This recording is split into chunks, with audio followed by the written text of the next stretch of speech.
How to create a restore point in Windows 11. Manually creating a restore point in Windows helps ensure your computer data is saved when using Microsoft System Restore.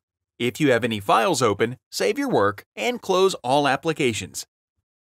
Search for and open Create a Restore Point in Windows. Verify protection is enabled for the drive or drives you want to protect, or select Configure to enable system protection.